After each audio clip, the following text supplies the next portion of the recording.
नमस्कार शेतकरी मित्रांनो, तुमच्या शेतातील सोलर पंपाच्या कंट्रोलर बॉक्समध्ये तुम्ही एक सिम कार्ड नक्कीच पाहिलं असेल. ते पाहिल्यानंतर तुमच्या मनात कधीतरी हा विचार नक्कीच आला असेल, की हे तर आपल्या मोबाईलच्या सिमसारखं दिसतंय.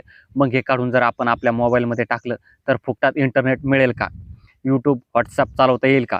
जर तुम्ही असा विचार करत असाल किंवा हे करून पाहण्याचा मोह तुम्हाला होत असेल, तर थांबा.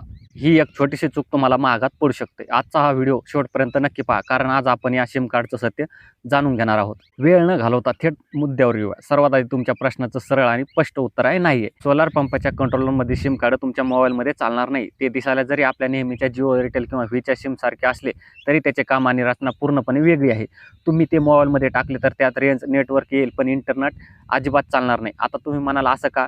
सिम तर सिम असतं. तर मित्रांनो, तसं नाहीये. हे सिम मोबाईलमध्ये का चालत नाही याची 3 मुख्य कारणे सोप्या भाषेत समजून घेऊया.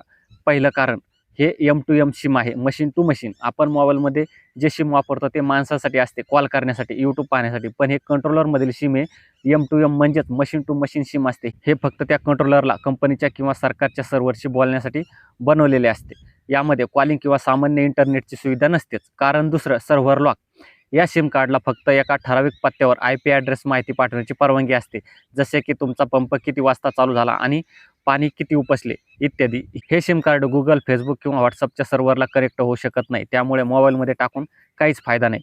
कारण तिसरं, IMEI हे सर्वात महत्त्वाचं आहे. बरेचदा हे सिम कार्ड आपण ज्या कंट्रोलमध्ये बसवलेले आहेत, फक्त त्याच कंट्रोलरमध्ये चालवण्यासाठी सेट केलेले असते. तुम्ही ते तिथून काढून दुसऱ्या कोणत्याही डिव्हाइसमध्ये किंवा मोबाईलमध्ये टाकले तर ते काम करणे बंद करते. बरं, इंटरनेट चालणार नाही हे तर कळलं, पण नुसते टाकून बघूया म्हणून जर तुम्ही सिम काढले तर तुमचे काय नुकसान होऊ शकते हे खूप महत्त्वाचं आहे. लक्ष देऊन ऐका. वॉरंटी रद्द होऊ शकते. कुसुम योजना असो किंवा इतर कोणतीही सबसिडी योजना, या पंपाची 5 वर्षाची वॉरंटी असते. जर तुम्ही सिम कार्डची छेडछाड केली तर कंपनी तुमची वॉरंटी रद्द करू शकते. मग बिघाड झाल्यास तुम्हाला स्वखर्चाने दुरुस्ती करावी लागेल. दुसरं, पंप सिस्टीममध्ये अडथळा. हे सिम कार्ड तुमच्या पंपाचा रिपोर्ट रोज सरकारला पाठवत असते. सिम काढल्यास हा डेटा जाणे बंद होईल. अधिकाऱ्यांना वाटू शकते की तुम्ही पंपाशी काहीतरी चुकीची छेडछाड करत आहात. यामुळे भविष्यात तुम्हाला मिळणाऱ्या लाभांमध्ये अडचणी येऊ शकतात. सिम कार्ड खराब होण्याची भीती. कंट्रोलर उघडताना किंवा सिम काढताना जर ते खराब झाले तर नवीन सिम मिळवणे ही खूप मोठी आणि किचकट प्रक्रिया आहे. तोपर्यंत तुमचा पंप ऑनलाईन दिसणार नाही. त्यामुळे शेतकरी मित्रांनो, थोडक्यात सांगायचे तर त्या सिम कार्डचा नाद सोडून द्या. ते सिम कार्ड तुमच्या मोबाईलसाठी नसून तुमच्या सोलर पंपाच्या सुरक्षेसाठी आणि नोंदणीसाठी आहे. ते जिथे आहे तिथे सुरक्षित आहे. मला आशा आहे की या व्हिडिओमुळे तुमचा गैरसमज दूर झाला असेल आणि तुम्ही संभाव्य नुकसानीपासून वाचाल.